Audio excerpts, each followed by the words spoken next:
ரீசெண்டா national family health survey 6 conduct பண்ணியிருந்தாங்க. இதை பத்தி நம்ம டீட்டெயிலா பார்க்கலாம். இந்த நேஷனல் ஃபேமிலி ஹெல்த் சர்வே பத்தி நம்ம தனியா ஒரு செஷன்ல இதுல என்னென்ன விஷயங்கள் சொல்லியிருந்தாங்க அப்படிங்கிறத செப்பரேட்டா பார்க்கலாம். ஸோ இப்போ அந்தமான் நிக்கோபார் தான் வந்து இந்தியாவுடைய lowest TFR total fertility rate. Total fertility ரேட்னா என்ன? ஆவரேஜா அந்த ரீப்ரொடக்டிவ் ஏஜ்ல இருக்கக்கூடிய பெண்களுக்கு எவ்வளவு குழந்தை பிறக்குது அப்படிங்கிறதுக்கு பேர் தான் என்னன்னா டோட்டல் ஃபெர்டிலிட்டி ரேட். ஸோ இப்போ இந்த நேஷனல் ஹெல்த் சர்வே படி Andaman and Nicobar recorded India's lowest total fertility எவ்வளவு அப்படின்னா 0.9.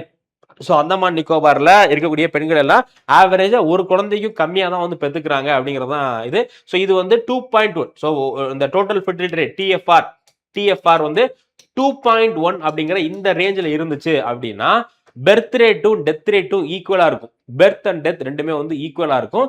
பட் அதுக்கு கீழே கம்மியாக என்ன ஆகும் அப்படின்னா பெர்த் ரேட் வந்து கம்மியாகிட்டே போகும். ஸோ இப்போ அந்தமான் நிக்கோபார்ல 0.9 தான் இருக்கு. அப்ப என்ன ஆகுதுன்னா பாப்புலேஷன் growth வந்து நெகட்டிவ்ல போய்கிட்டு இருக்கு. ஓகேங்களா? ஸோ இதுக்கு முன்னாடி நேஷனல் ஹெல்த் சர்வே 5ல 1.3 இருந்தது.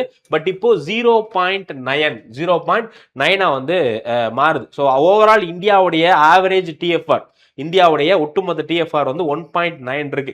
ஸோ இதுவுமே வந்து 2.1க்கு ரொம்ப கீழே.